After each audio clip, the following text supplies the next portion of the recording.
His father was a small-scale merchant, living a modest but stable life. Their house was small, with several old banyan trees standing at the front. That night, while Nathan slept in one room, the oldest and largest of those trees collapsed onto the room where his mother and father were asleep. The massive trunk crushed the entire structure. When the storm finally subsided and neighbors rushed in, they found only the mangled remains of Nathan's parents. The child himself survived unharmed. The neighbors arranged the burial of the kind couple, and one family took responsibility for raising the orphan boy. But only 2 months after Nathan moved into his new home, a man arrived, his uncle. He was middle-aged, imposing, and deeply emotional. He wept uncontrollably over his brother and sister-in-law's deaths and clutched the child to his chest. Since a blood relative existed, he argued, no one else had the right to keep the boy.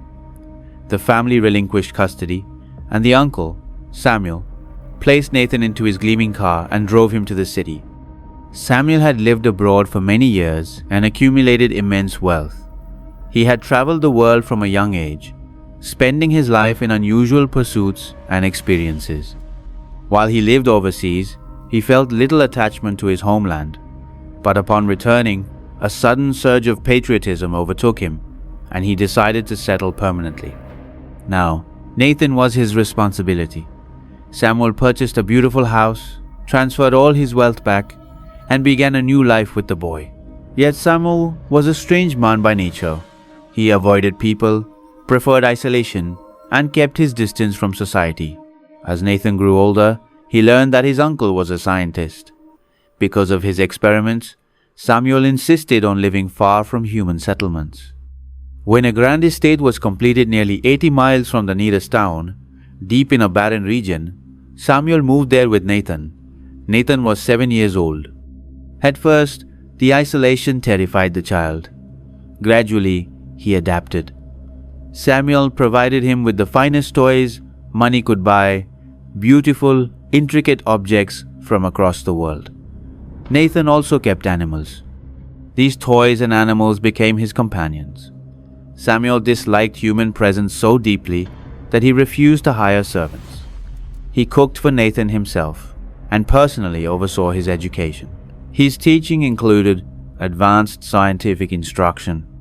When Nathan turned 10, Samuel showed him the laboratory for the first time and asked if he wanted to work there with him. But the strange odors, humming machines, and unsettling atmosphere made Nathan nauseous.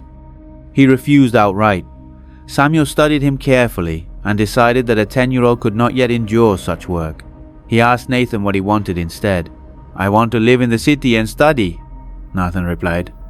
The very next day, Samuel drove him to the city in his luxury jeep, arranged his stay at the finest hotel, and allowed him to live the life he desired. Nathan flourished. He enjoyed the freedom but also studied diligently so his uncle would have no complaints. Once a month, Samuel would come for him, and Nathan would spend 2 days at the estate. During those visits, Samuel kept him in the laboratory, describing his experiments in detail. Nathan had no interest in any of it, but 2 days of discomfort felt like a small price for the life he wanted. He pretended enthusiasm, and Samuel was pleased. Time passed. Nathan earned an advanced degree in science at the age of 20, becoming the youngest person in the country to do so. The government offered to send him abroad for further study. Samuel rejected the offer. He wanted Nathan to work with him seriously now. Nathan opposed this fiercely. He refused to return to what he considered a living nightmare. He wanted to leave the country instead. This time, Samuel would not yield. A heated confrontation erupted at the remote estate. Neither man was willing to back down. Nathan openly declared his hatred for his uncle's work and swore he would never stay there. Samuel reminded him that 17 years had been spent preparing him for this purpose. He demanded repayment for that investment. Nathan answered bitterly that he wished he had known the truth earlier. He would have chosen an orphanage over this tomb. He demanded life, real life, and declared he could not survive even a week in that place. Samuel dismissed him coldly and ordered him to leave forever. Nathan left. In the city, he breathed freely. Though Samuel possessed unimaginable wealth, Nathan wanted none of it. He rejected offers from government research institutions and accepted a simple job at a bank through a friend. He rented a small apartment, lived modestly, and found peace. 7 years passed. He forgot the estate, the luxury, even his uncle's affection. He became an ordinary man with a few friends, office routines, and quiet nights. Then one day, a letter arrived. The handwriting was unfamiliar. It was the first time a postman had ever knocked on his door. The address was correct. Confused, Nathan opened the envelope. The letter began without greeting. "You may be surprised that I found your address. Nothing is difficult to locate if one truly searches. Do not imagine that I have forgiven you. I still consider you ungrateful and worthless. I write only out of necessity. I am a scientist. No one knows the extent of my work, nor do I wish them to. I believe my life is nearing its end. By the time you read this, I may already be dead. Death does not frighten me. Life and death are the same. The estate is useless to you. Let it rot. But I have transferred my wealth to your name. The documents are buried near the estate, beside an old grave marked with a single brick. Goodbye, Samuel." Nathan's eyes filled with tears.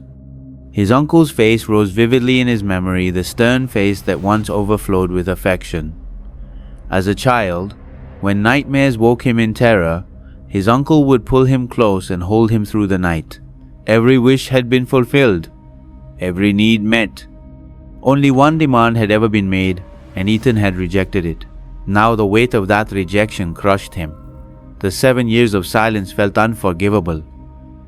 Wealth had never tempted him. Not then, not now. He needed nothing more from life. Yet, in the entire world, he had only one true relative, and he had turned away from him. If his uncle was dead, Ethan knew he would never forgive himself. By the next morning, he had made his decision. Taking leave from the bank was easy. In 7 years, he had never once asked for time off. The manager arranged transport from a rural branch near the settlement. A jeep would be waiting. The journey was 80 miles long. Before, his uncle had always come to fetch him himself. Now, every mile felt heavier than the last. Even if he had to walk, Ethan would go. Whatever the cost, he would reach him. He boarded a second-class train seat that evening, his thoughts consumed by memories. He knew nothing of his uncle's life before him. He knew only that he had been raised with care, discipline, and quiet devotion. The night stretched on as the train rattled through darkness. Eventually, exhaustion claimed him. At dawn, the train slowed near the familiar settlement. Fog drifted across the fields, revealing landscapes he had not seen in 7 years. With every passing moment, his heart pounded harder. The station appeared. Ethan stepped down, suitcase in hand. Everything looked unchanged. For a brief moment, he forgot their estrangement entirely. His feet carried him instinctively toward the gate, toward the tree where his uncle's jeep used to wait. The space beneath the tree was empty. 2 horse carts stood nearby instead. His heart sank. Reality returned with brutal clarity. He sighed and moved forward. There were 2 hours before the bank opened. He entered a small roadside hotel, drank tea without tasting it, and waited. At 9, he went to the bank branch. The manager greeted him warmly, provided the jeep, and filled the fuel tank. Ethan thanked him and drove away immediately. The dirt road stretched ahead, rough and familiar. Dust clung to his hair as the jeep bounced forward. His hands trembled as he unfolded the letter again, rereading the lines that haunted him. By the time you read this, I may already be dead. 3 hours later, the mansion gates emerged from the wilderness. The shrubs were overgrown. The gate stood half open, rusted and silent. Ethan parked the jeep and stepped inside, his heart pounding violently. The grass lay dry and tangled. Trash littered the pathways. His uncle had once cleaned all this himself. Inside, the air was thick with damp decay. The door creaked open. Silence swallowed him whole. Room after room stood empty. Finally, he reached his uncle's bedroom. The bed was bare. A book lay open on the table, thick with dust. No footprints marked the floor. His breath caught. The laboratory lay at the rear of the estate. When he stepped outside, his legs nearly gave way. The laboratory building had been completely destroyed, collapsed, shattered, as though struck by an explosion. His uncle was not there. The final words of the letter echoed in his ears. Ethan screamed his uncle's name into the ruins. No answer came. Only crows burst from a nearby tree, their cries fading into the sky. His strength failed him. He collapsed onto a stone, sweat pouring down his body beneath the burning sun. He knew then his uncle was dead. He wept openly, memories crashing down upon him, every meal prepared, every night spent in protection, every silent sacrifice. When the pain became unbearable, he forced himself to stand. He would at least fulfill one duty. He would find his uncle's body and give him rest. The laboratory ruins blocked any direct entrance. Then, suddenly, he remembered. A skylight. As a child, he had used it to sneak inside. A tree still stood near the wall. The skylight was still open. That night, driven by grief and determination, Ethan climbed the tree and entered the darkness once more. The laboratory was completely dark. Ethan dropped down from the skylight and landed hard, the impact sending a sharp jolt through his legs. He remained crouched for several seconds, steadying his breath. He knew the layout of this place too well. His hands moved instinctively along the wall, searching for the switches. He found them, pressed them one by one, but nothing happened. The power was dead. A heavy disappointment settled over him. The darkness felt thick, almost alive. He took a slow step forward, then another, feeling his way through the silence. Somewhere nearby, debris crunched softly beneath his shoes. The sound made him stop. Then he heard it. A faint movement. Not an echo, not imagination. He froze, straining to listen. Again, soft, deliberate. Something was there with him. Before he could react, a match flared. Light burst into the darkness. Ethan gasped. A candle burned steadily in a woman's hand. She stood only a few steps away, young, strikingly beautiful, her face half lit by the trembling flame, the rest swallowed by shadow. Her features were delicate, her hair loose around her shoulders. The glow of the candle gave her an unreal softness, as if she belonged more to the darkness than the world above. For a moment, Ethan forgot where he was, forgot why he had come. His mind went blank. "Who are you?" she asked softly. He could not answer. She stepped closer, raising the candle. Her presence carried a faint, unfamiliar scent. When she reached out and took his hand, a shiver ran through his entire body. Her touch was warm, impossibly gentle. Without another word, she led him away. They entered a room Ethan remembered well, once filled with shelves of chemicals and glass containers. Now it has been transformed into a bedroom. A bed stood against the wall, a sofa nearby, lamps and candle holders arranged carefully, as if someone had tried to create comfort amid ruin. She lit the remaining candles. The room was filled with warm light. Ethan stared at her, his thoughts scattered. He had never experienced anything like this. His life had been disciplined, restrained, empty of intimacy. Yet here, in the heart of destruction, his senses were overwhelmed. "Why don't you answer me?" she asked again. "Who are you?" I'm Ethan," he said finally, his voice unsteady. Her lips parted slightly. "I've heard that name." The mention of his uncle jolted him back to reality. "My uncle," he said urgently. "Where is he? Please, tell me, where is he?" Her expression changed. "The professor is dead," she said quietly. The words struck him like a blow. He destroyed the machine himself. He knew it would explode. He stayed with it until the end. Ethan collapsed onto the edge of the bed, his face buried in his hands.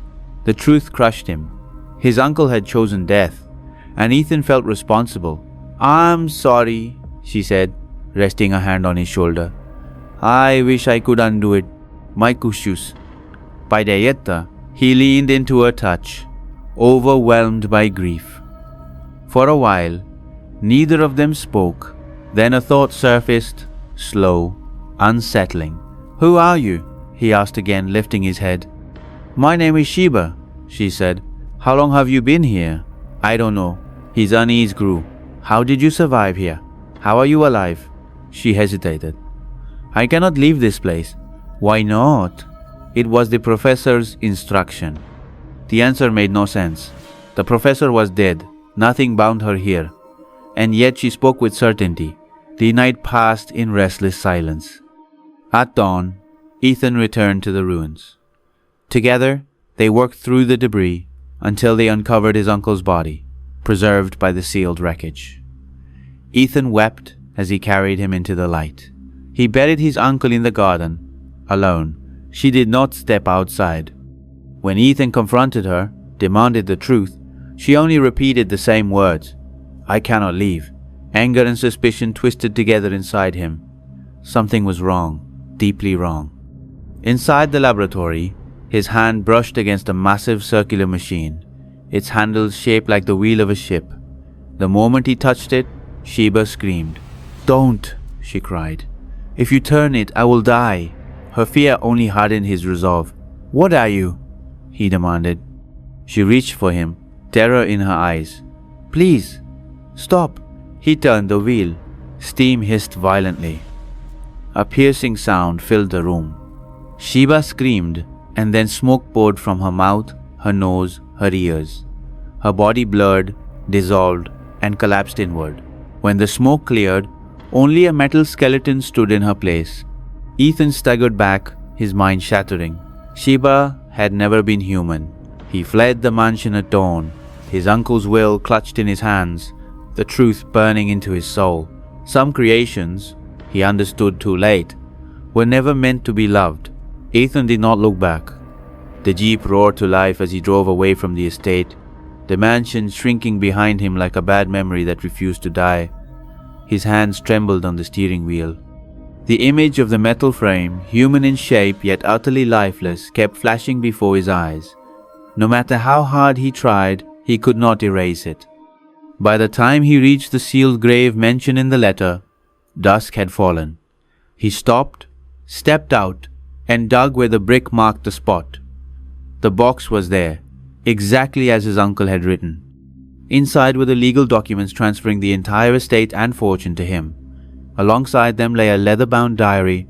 He opened it with shaking fingers. As he read, the final truth revealed itself: his uncle's lifelong curse.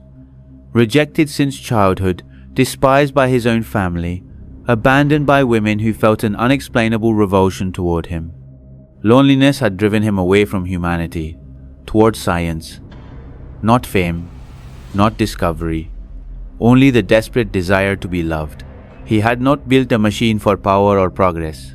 He had built a woman, a flawless artificial being, given memory, emotion, warmth, everything except a soul. He had named her Sheba, after the woman who had once been his wife. But even this creation, designed to love him, had recoiled from him at the final moment. Her emotions were real. Her choice was real, and that rejection had broken him. Ethan closed the diary slowly. His uncle had chosen death rather than endure that final truth. The fortune meant nothing now. The mansion meant nothing. Even the miracle of creation had turned to ash. He buried the box again, took only the diary with him, and drove on through the night.